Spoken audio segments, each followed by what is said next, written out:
Alors, très petite vidéo, simplement pour... j'ai un frère qui m'a contacté en texto. On a conversé un petit peu en rapport avec le sujet de la pédophilie dans la dernière vidéo que j'ai réalisée et diffusée. Et donc, il m'a donné un nom à taper sur YouTube. Et effectivement, je ne connaissais pas, j'ignorais totalement l'existence de ce genre de pratique.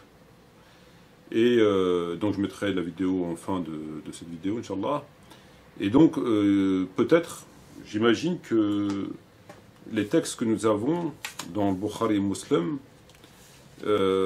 trouvent probablement en partie leur origine par rapport à cet endroit du monde. Puisque l'imam al-Bukhari, rahimahullah, vient d'Ouzbékistan, Muslim, rahimahullah, vient d'Iran, et les faits qui sont relatés dans la vidéo qui va suivre, Inch'Allah, viennent d'Afghanistan, de tout cet endroit de la planète. Et donc, les textes qu'on a pu trouver dans des ouvrages qui sont extrêmement choquants, donc je vais refaire une petite lecture ici. Alors,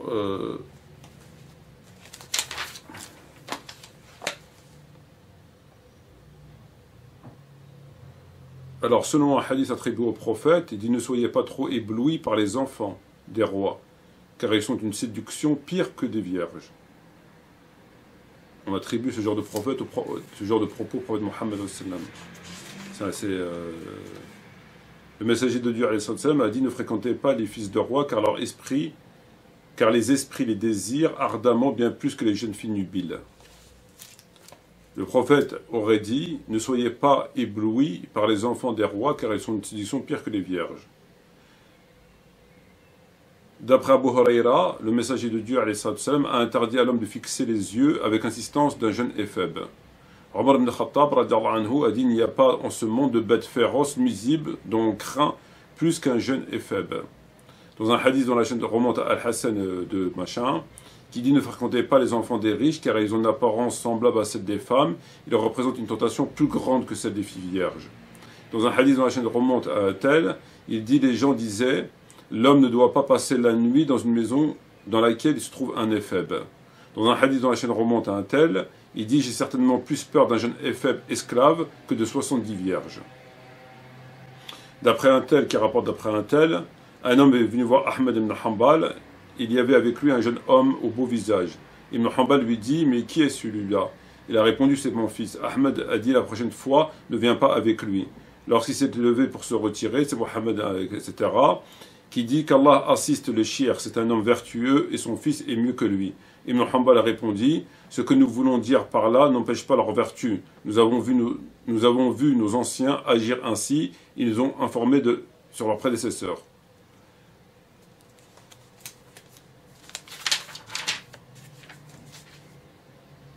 Sufyan al-Thawri est entré dans un hammam, voilà qu'un bon jeune homme entra avec lui. Il dit « Sortez-le, sortez-le. Je vois qu'avec chaque femme il y a un démon, et avec chaque jeune homme il y a 10 démons. » D'après un tel, il dit « Nous sommes entrés auprès de Mohammed ibn Hussein, disciple de un tel. On dit qu'il n'avait pas levé la tête vers le ciel depuis 40 ans. » Bon, déjà, 40 ans. Peut-être qu'il avait un torticolis.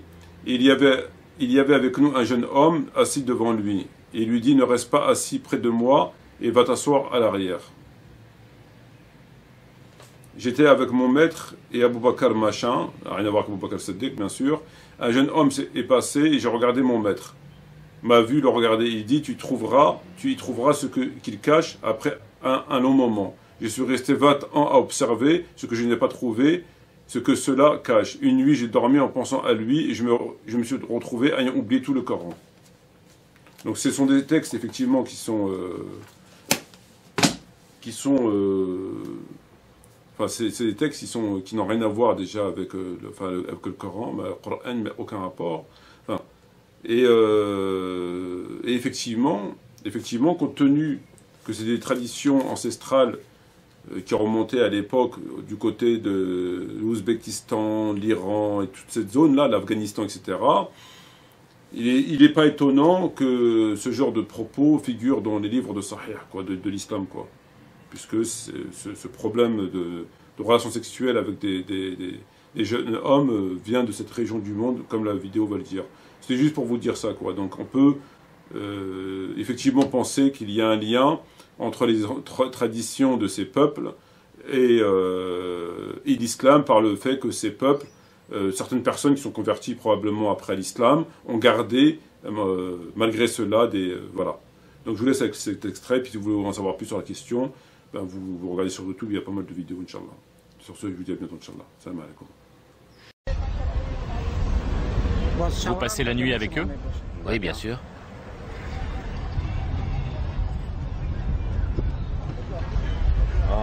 Je dis à leurs parents que je vais les former. Et ils acceptent? Oui, bien sûr. Vous leur offrez quoi? De l'argent. Vous cherchez des garçons pauvres qui n'ont rien? C'est ça, des garçons pauvres.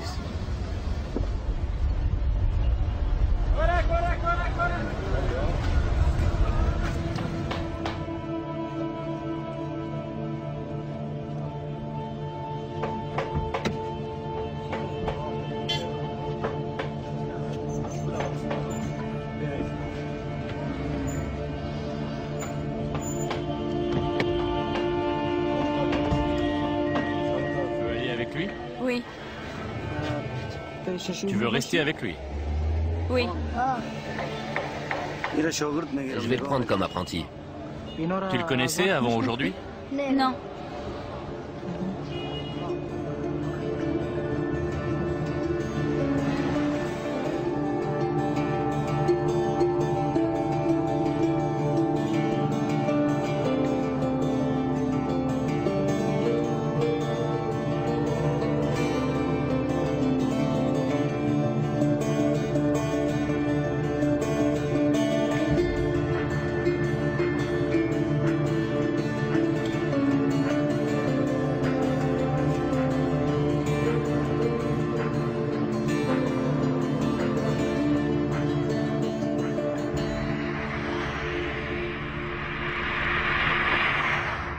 Le journaliste Najibullah Qureshi est en Afghanistan pour enquêter sur la résurgence d'une vieille tradition bannie par les talibans et qui consiste à exploiter de jeunes garçons.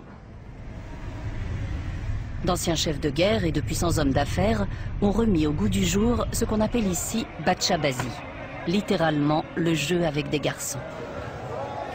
Vous avez des DVD de Batchabazi? De Batchabazi? Non. Il dit non à cause de la caméra. Tiens, là, il y en a, là. C'est combien? 30 Afghani. Je vais en prendre. Ce sont bien des DVD de garçons qui dansent. Vous me filmez, allez-vous-en. Pourquoi? Il y a des garçons dessus? Prenez celui-là. Celui-là? C'est du Batchabazi? Oui. C'est pas illégal de vendre ça? La police ne dit rien? Non, ils nous laissent tranquilles. C'est combien? 60 Afghani, les 3 fils. Mais on dirait des femmes. Non, c'est tous des garçons.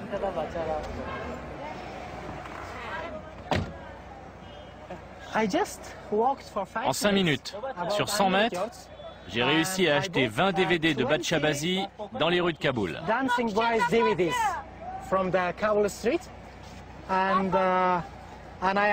Je leur ai demandé, ils m'ont dit que c'était légal et que les acheteurs étaient principalement des hommes qui s'intéressent aux jeunes garçons.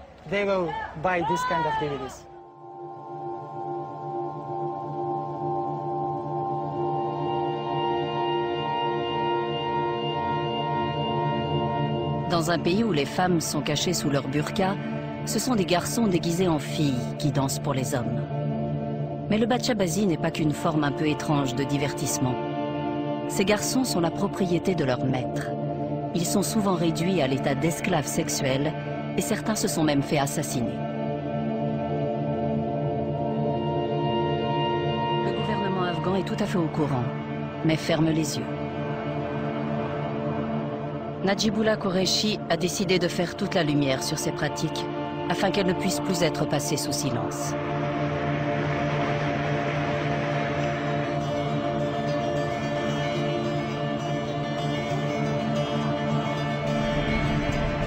Pour dénoncer cet univers secret, il doit d'abord infiltrer ce milieu. Venez, Dastaguer, on vous attend.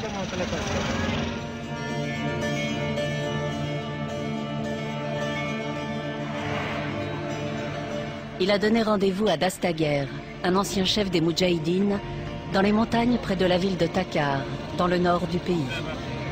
Cet homme est l'un des acteurs clés du Bachabazi dans la région. Pour ne pas éveiller les soupçons, le journaliste a prétendu que cette tradition existait également en Europe, qu'il tournait un documentaire sur le sujet et qu'à titre de comparaison, il voulait voir son équivalent en Afghanistan. L'explication a semblé plausible à Dastaguer.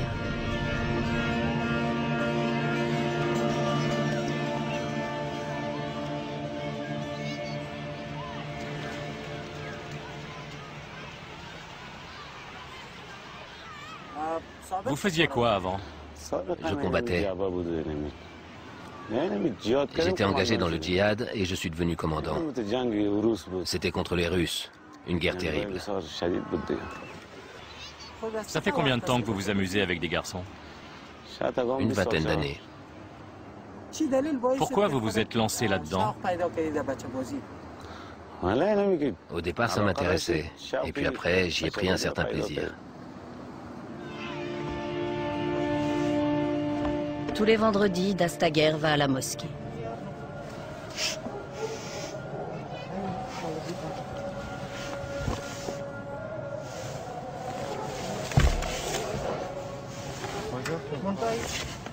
Considéré comme un notable, il possède à Takar une concession automobile qui importe des voitures d'Extrême-Orient, ainsi que d'autres entreprises qui lui ont permis de s'enrichir. Il est marié et père de 2 jeunes garçons. Comme beaucoup d'anciens chefs de guerre, Dastaguer connaît des gens influents. Le soir, même son garde du corps personnel lui est fourni par la police. Dastaguer, pourquoi vous avez fait venir la police? Pour ma sécurité. Vous appelez la police et ils viennent. Bien sûr. À n'importe quelle heure. Oui. Vous pouvez en faire venir combien? En 1 minute, une centaine d'hommes. Ce soir, Dastaguer a rendez-vous.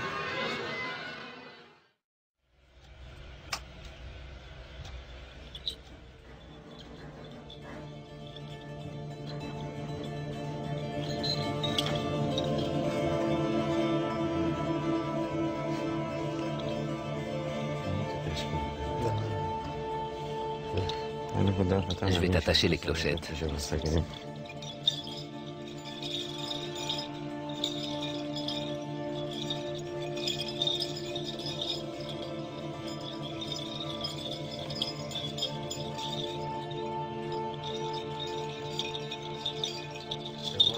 Tu vas les éblouir.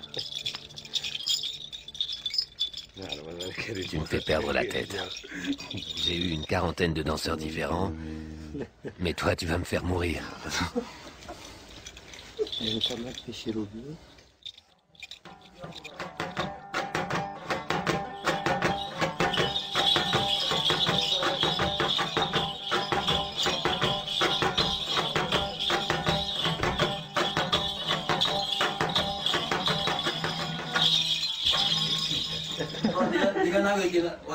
Il est amoureux de toi. Il est prêt à mourir pour toi. Dastaguer, il part avec vous ce soir? Ouais. Combien de garçons vous avez eu? Moi? Un nombre incalculable. Peut-être 2 ou 3 000. Vous changez tout le temps? Oui. Vous avez de bons souvenirs? Oui. Lesquels? J'ai plein de souvenirs. J'aime les regarder.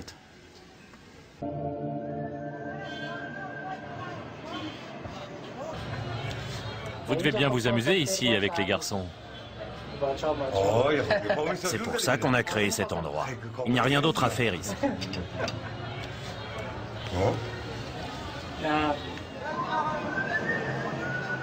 Viens ici, toi.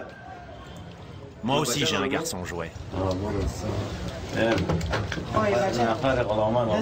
C'est son garçon. Il veut nous le présenter. C'est le garçon de Gollum. Mon garçon imberbe.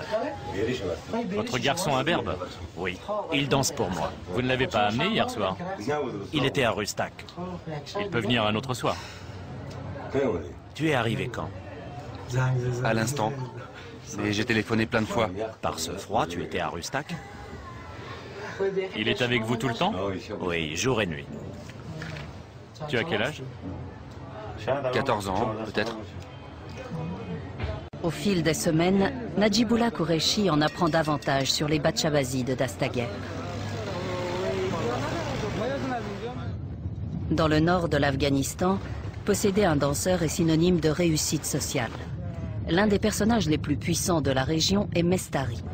Ancien commandant de l'Alliance du Nord, il s'est battu aux côtés de l'OTAN contre les talibans. Encore très influent, il entretient d'étroites relations avec certains des plus grands chefs de guerre du pays. Il a invité le journaliste à une réunion dans la montagne avec d'autres commandants. J'ai eu un garçon, mais je ne l'ai pas gardé longtemps. C'était avant que je sois marié, quand j'étais commandant. C'est une tradition. Ça provoque des rivalités entre les commandants.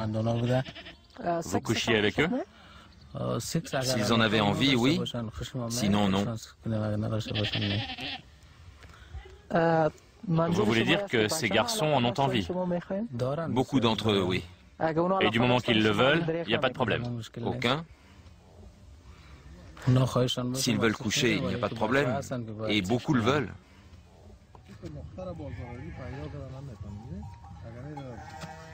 J'aurais un garçon si ma femme était d'accord. Si ça ne la dérangeait pas, j'en aurais un. C'est courant qu'une femme donne sa permission? En Afghanistan, les maris n'écoutent généralement pas leurs femmes. Mais moi, je suis un homme instruit. Donc j'en discuterai d'abord avec elle. Pour les adeptes du Batchabazi, dès qu'un garçon atteint l'âge de 18 ans et devient officiellement un homme, il cesse d'être désirable. Quelques jours plus tard, oubliant que la caméra tourne, Mestari et Dastaguer évoquent le souvenir d'un de ces jeunes garçons lors d'une soirée avec leurs amis. Dans le désert de Chadian, Où ça? à Mazar, il y avait un garçon qui venait de Mazar. Tout le monde buvait et tous ceux qui en avaient envie allaient dans la voiture. Il était allongé là, il ne bougeait même pas.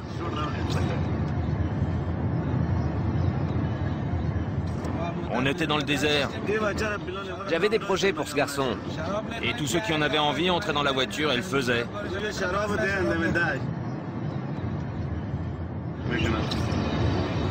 Il était vraiment beau, hein? Superbe. Il avait quel âge? Dans les 13-14 ans. Les plus beaux garçons viennent du Badakhshan. Les plus beaux sont avec les commandants. Il y a 2 commerçants qui ont des garçons magnifiques, mais ils sont très riches. Normalement, seuls les généraux peuvent se payer des garçons comme ça.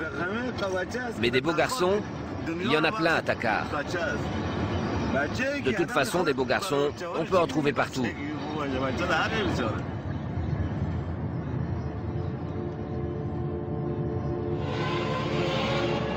Beaucoup de danseurs sont attirés par les fausses promesses de travail qui leur sont faites par des entremetteurs professionnels comme cet homme.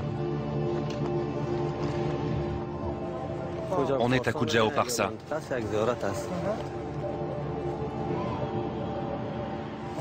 Qu'est-ce qu'on vient faire ici? Je cherche un garçon que je connais. On va le trouver, lui dire qu'il y a une soirée et faire le nécessaire. Vous allez dans quelle province? Je vais un peu partout pour avoir du bonheur et du plaisir avec les garçons. Je veux organiser des soirées avec eux. J'aime beaucoup les regarder. Certains ne sont pas très doués pour la danse. On peut les utiliser pour d'autres choses, mais c'est mieux de se servir d'eux pour les soirées. Qu'est-ce que vous entendez par d'autres choses? D'autres activités de Batshabazi, Quel genre? la sodomie et d'autres pratiques sexuelles.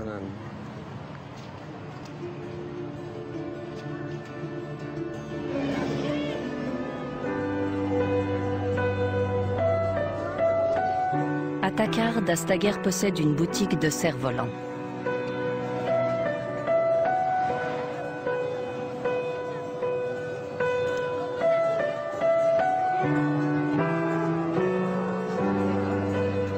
C'est un moyen pour lui et ses amis d'entrer en contact avec les jeunes garçons.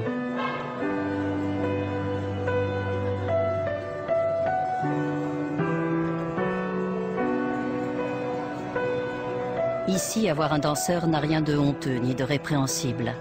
C'est même devenu un signe honorifique dans une société où le contact avec les femmes est très limité et où il est plus facile d'aborder les enfants.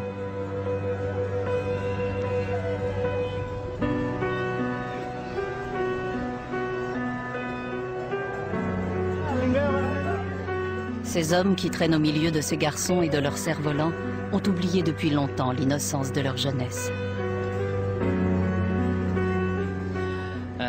J'ai fait une enquête et j'ai écrit un rapport. Il montrait que ce genre de choses ne se limite pas seulement au nord du pays. Ce rapport que j'ai rédigé personnellement montrait que ça arrive aussi dans le sud et même dans la capitale. Najibullah Qureshi a contacté la police de la province de Takar pour savoir si la loi était appliquée. Le chef adjoint de la police, Mahmoud Al-Hassan, semble très ferme sur le sujet. Si ces gens se font prendre, ils seront sévèrement punis. Que ce soit des généraux, des avocats ou d'autres membres de la classe dirigeante, nous engagerons des poursuites contre eux. Et ils seront punis. Mais l'attitude de ces hommes laisse perplexe. Sattar Khan est le chef de la brigade des mineurs. Mon travail consiste à récupérer les enfants des rues et les confier à une organisation qui va les aider.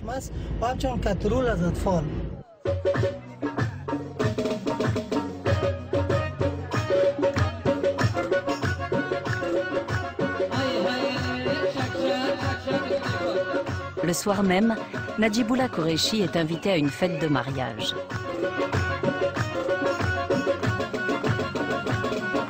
Il aperçoit Rafi, le musicien. C'est lui qui a organisé les festivités et loué les danseurs à leurs propriétaires.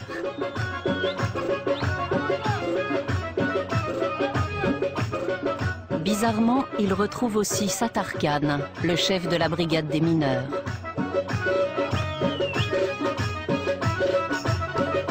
Ainsi que l'enquêteur principal de la police, Jabbar Khan. Ni l'un ni l'autre n'ont l'air de se soucier de savoir d'où viennent les jeunes danseurs. D'après nos recherches, ces garçons sont utilisés par des hommes puissants qui ont des rapports sexuels avec eux.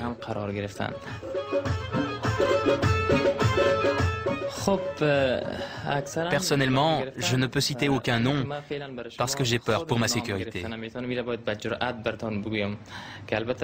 Je ne peux pas les nommer parce que je tiens à ma vie. Najibullah Qureshi apprend que Nemat, le garçon de Golom, veut lui parler au restaurant. C'est le petit garçon à son papa. Vous vous occupez bien de lui? Je suis fou de lui. Mais là, il est en colère contre moi. En colère? On s'est disputé, on s'est réveillé à 3 h du matin et on s'est bagarré. Dites-lui de faire la paix avec moi. Golom accepte de les laisser parler seuls. Golom m'a dit que tu avais peur maintenant. Est-ce que tu es heureux de ta vie? J'ai peur qu'il y ait des gens qui me battent ou qui me tuent. J'ai peur qu'ils m'enlèvent. Ma vie est fichue. Tu as peur d'eux? Ouais. Il y a des gens qui t'abordent à la boulangerie? Ouais. Qu'est-ce qu'ils te disent? Ils me disent d'aller avec eux et je leur dis non. Ma vie est fichue. Ils viennent tous me demander d'aller avec eux. Et si tu refuses, c'est dangereux. Oui, c'est dangereux. Tu as déjà entendu parler de garçons qui se sont fait tuer à cause de ça? Ouais, ça arrive. S'ils font des histoires, ils se font tuer. Mais s'ils font ce qu'on leur demande, tout se passe bien. Parfois, il y a des bagarres entre les propriétaires des garçons. Si vous ne les écoutez pas, ils vous battent.